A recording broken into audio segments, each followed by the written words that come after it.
Today we are going to start our position battle preview going into training camp, starting with the wide receiver room. On this week's episode of TWB. You are now listening to the Watering Buffalo podcast with your hosts, Justin Goddard and Andrew Chang.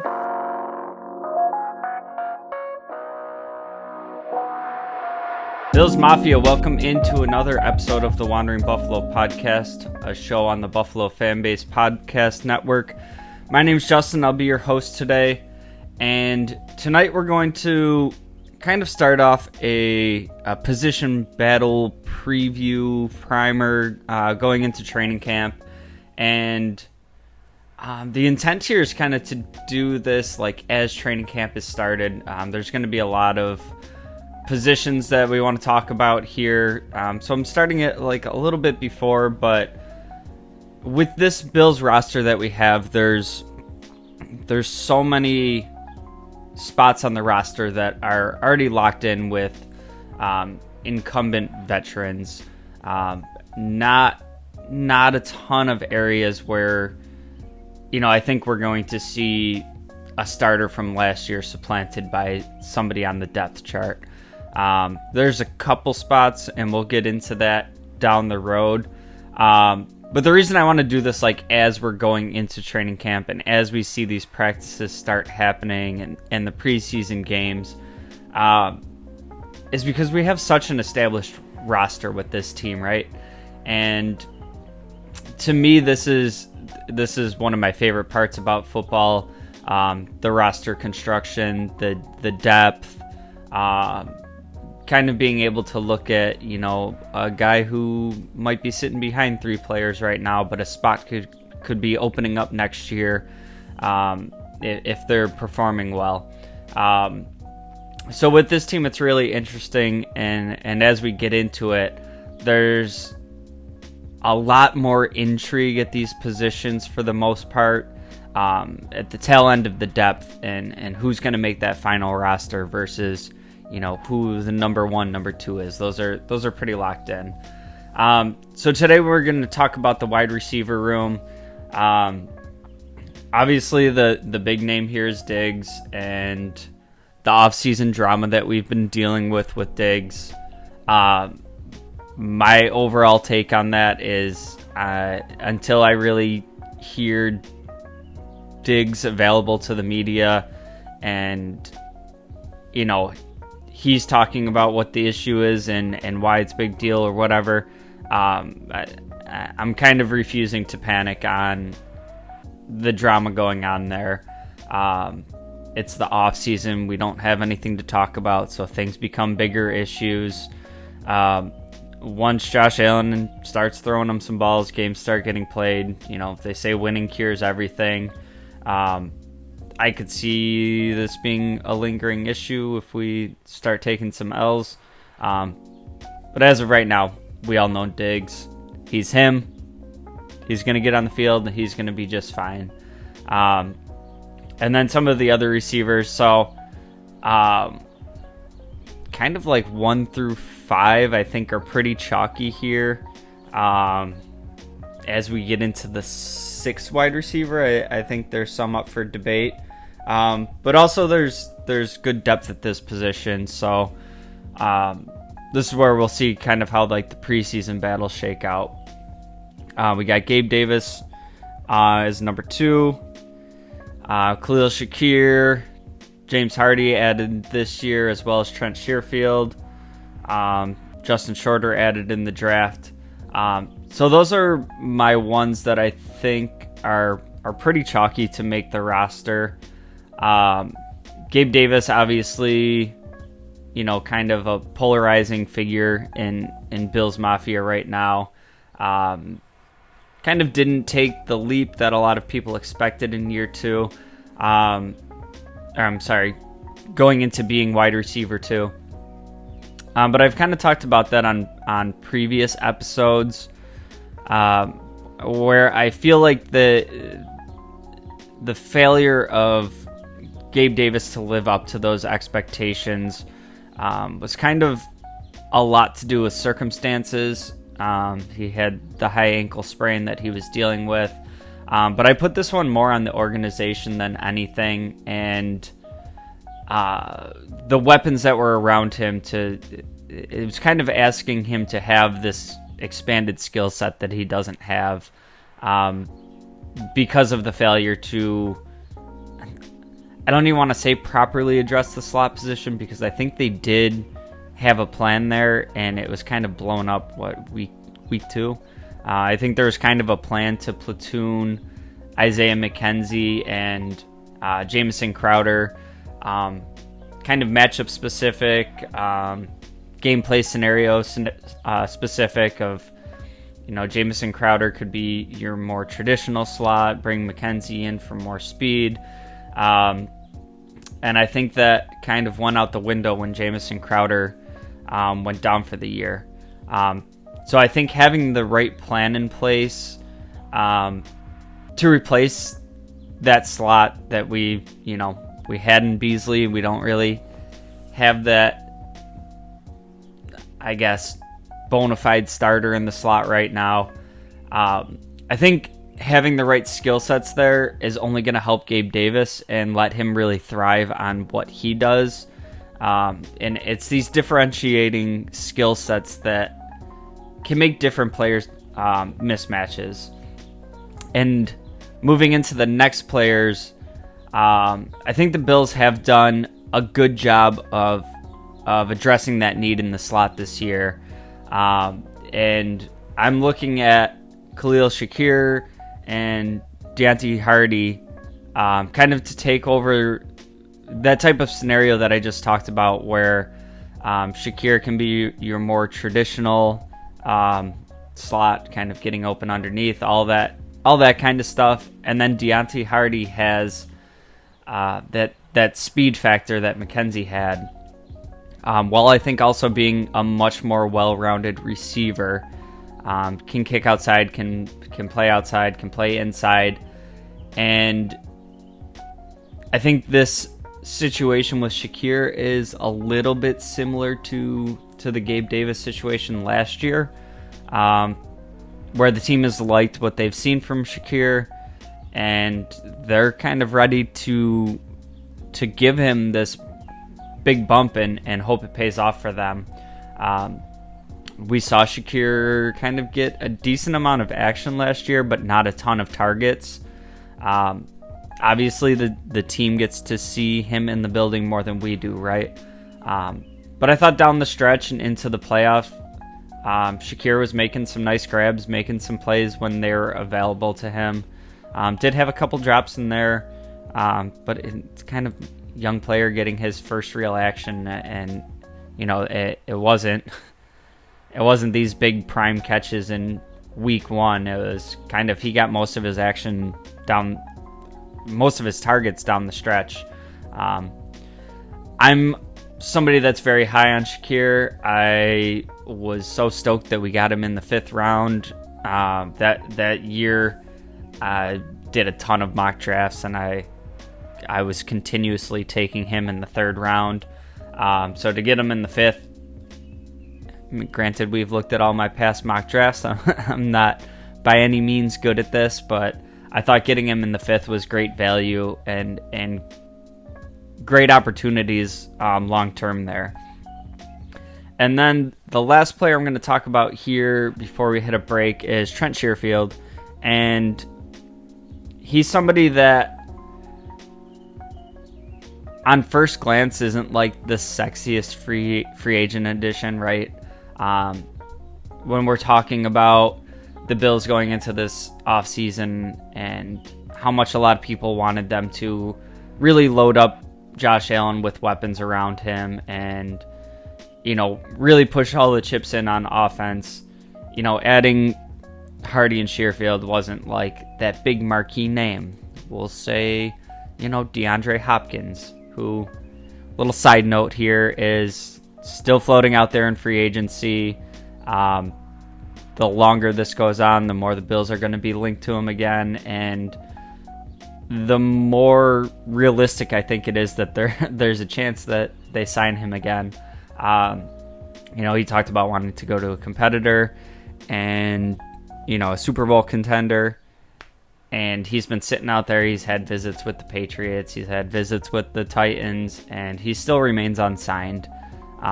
So he's likely not getting the offers that he wants from them either. And, it's different if the Bills can offer him, whatever, $2-3 million a year, and another team is offering 15-20. But if a team like the Titans is offering, I don't know, say 7, maybe he circles back and is more interested in playing for a contender for less. But we'll talk more about that if and when he does become a Buffalo Bill. Right now, got to keep myself focused on the roster that we have. And back to Trent Sherfield. I think he's like a sneaky good addition for what he can bring to the team, not only on special teams, but as an actual receiving option. And I think he can slot in immediately and kind of replace that Jake Kumerow role that we had around for so long. You could pretty much go into training camp and have Kumerow be a roster lock because of what he brought to the special teams unit. I think Trent Sherfield's going to offer that, and then a more complete skill set as an actual wide receiver. He's got that electric speed, and I'm looking at this kind of as like what we saw from Gabe Davis as he was like wide receiver 4 or 5 on the roster.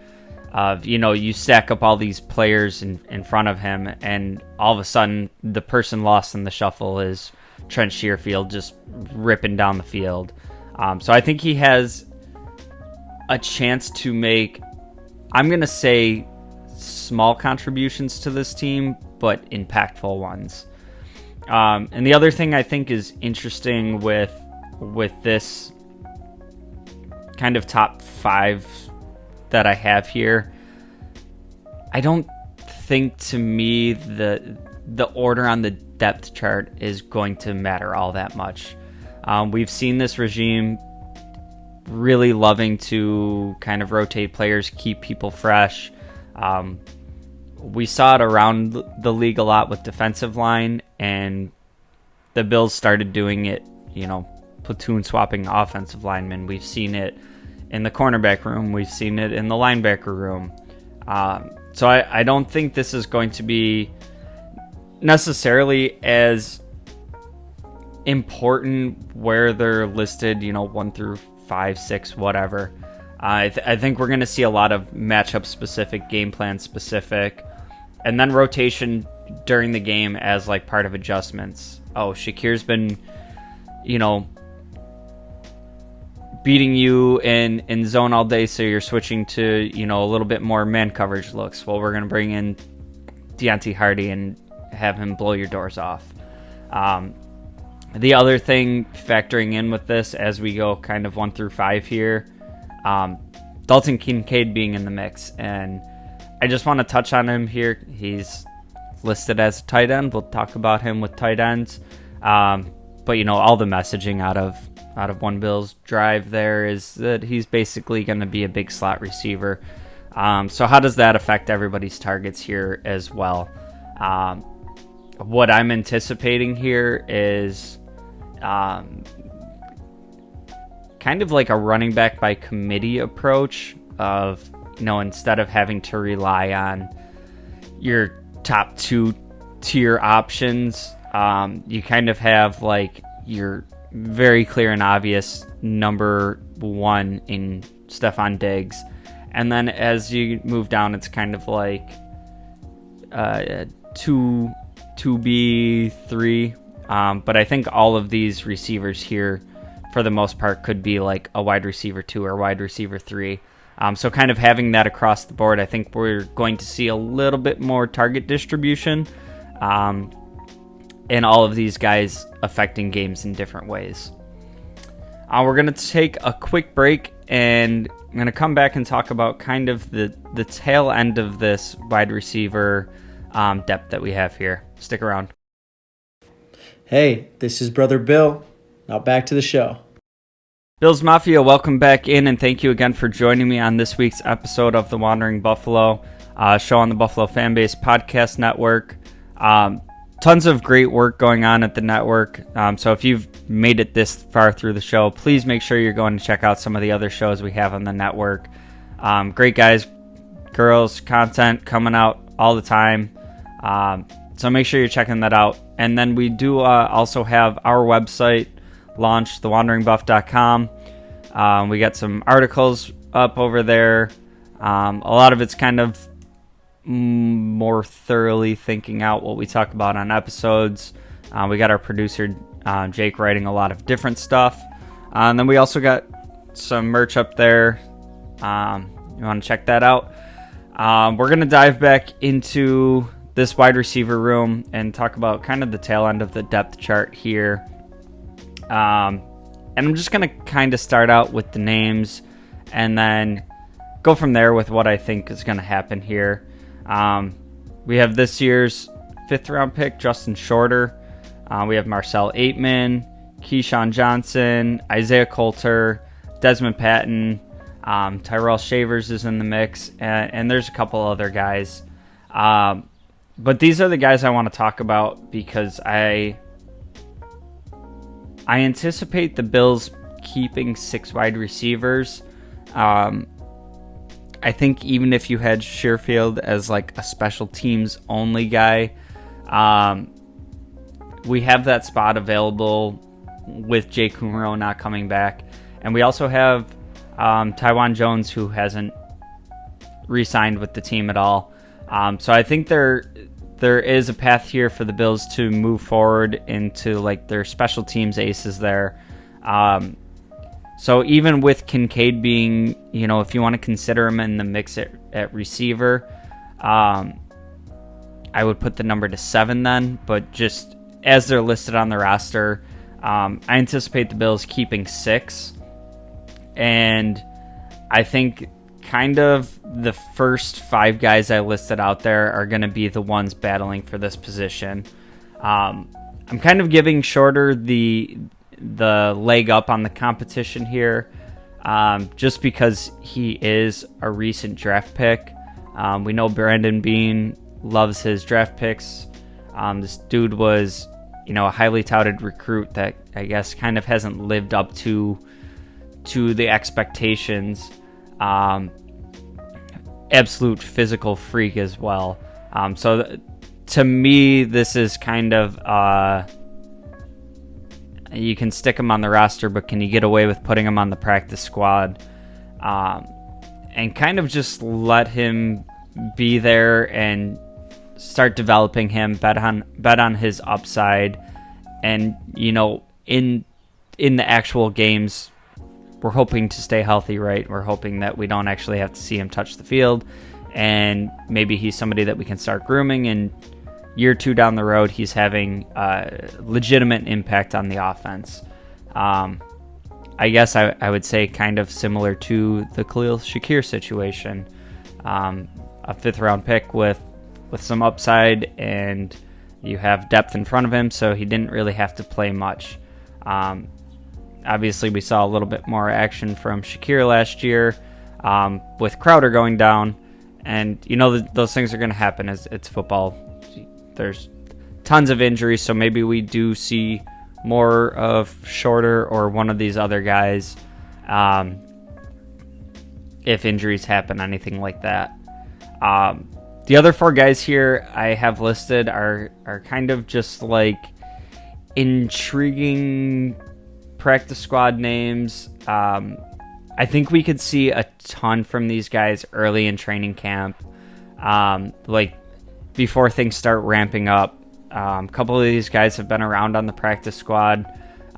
They're in the building. They've been learning the system. Maybe we see them really push Justin Shorter for that wide receiver 6 job. Maybe Shorter's not even really in the mix there right now, and it's one of these other guys' job to kind of lose to him. We've seen some buzz from these guys in previous training camps, and that's happened a lot with this team of like these camp darlings at wide receiver, and then kind of the depth ahead of them, they just kind of end up on the practice squad. A guy like Isaiah Hodgins ending up with the Giants. These are going to be problems that we continue to have within this organization with so much solidified depth at the top end. You don't see players get stolen from other teams' practice squads often, but we've been seeing it happen more and more with this team, right? As we get other coaches out there, from this McDermott coaching tree, as Dable goes to the Giants. If Leslie Frazier comes back, we'll see it on defense with another team. We see Joe Shane obviously also went to the Giants. But some of these like practice squad guys, late round draft picks, they used to be able to do, kind of a cut and a re-sign or stash them on the practice squad. As these guys are working with them and seeing, how they practice, I see some promise in this guy, but he's buried behind 5 other receivers. These are going to be guys that get plucked. And, Isaiah Hodgins obviously kind of blows up with the Giants, and everybody has, I guess we'll call it whatever, seller's remorse on that. But ultimately, I think he was able to flourish with the Giants because there's really not much ahead of him to stop him from flourishing, right? And when you start looking at the Bills roster, he was around for a while, but we're talking he's behind Diggs, Davis, Smoke Brown was in here, Emmanuel Sanders, Cole Beasley. Just a lot harder of a depth chart to crack than going over to the Giants, who were really thin at wide receiver. So I think we could see similar things happening with some of this tail end of the depth chart. I anticipate, one of them staying on the roster, and like I said, my prediction there is shorter as of right now. And then trying to keep at least 2 of these guys on the practice squad. But again, how easy is it going to be to stash these guys without somebody else trying to pluck them? I anticipate my feelings on this possibly changing as we go through preseason games and we see a lot of action from these young guys. Like I said at the top of the show, I think kind of the top end of the depth chart is pretty chalky here. And I think that's kind of the case with the majority of the starting offense. So I'm not expecting to see a ton of reps from the starters in the preseason. So I think this will really be a spot to showcase. I think the wide receiver battle, we're going to see all these guys play, and I think that'll be really interesting to see how it plays out.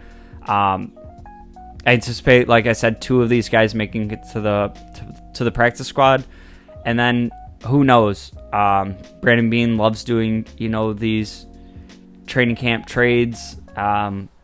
Seeing a guy that he doesn't think is going to make the roster and flipping them for a 6th, 7th round pick. We've seen it a lot with offensive linemen. The 2 ones that come to mind immediately was Russell Bodine, who went to the Patriots. I think that was either a 5th or a 6th round pick. And then obviously Wyatt Teller, one Bean will never live down, but flipped to the Browns for a 7th round pick. And, hindsight's 2020 on that. He obviously goes on to be one of the best guards in the league, and guard is a position that we've struggled at along the same timeline. But this is something that Bean does really well of, having a guy that he knows they're going to end up cutting and being able to get something back for him. So kind of with the depth that we have at this wide receiver room, competing for basically one spot. I mean, there's some talented guys in this mix, and I wouldn't be surprised if we see a flip or 2 go on here. But that's going to wrap it up for tonight's episode, previewing the wide receiver room, just kind of Also giving some names here of guys to keep an eye on as we move through training camp and preseason.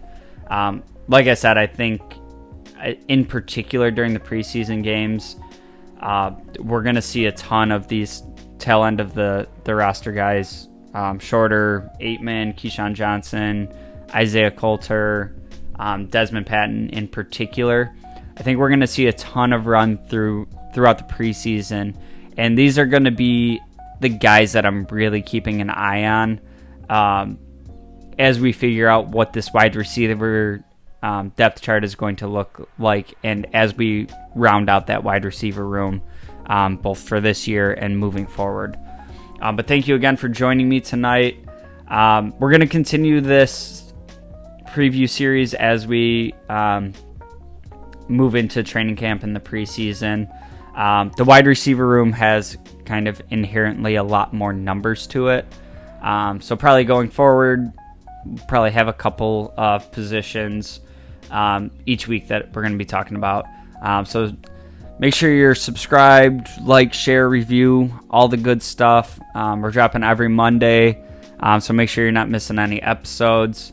And again, if you could take a moment, check out the website, wanderingbuff.com. Producer Jake has done some awesome work on that. Really loving the site, so make sure you're checking that out. That will do it for today, and I will see you next Monday. Go Bills.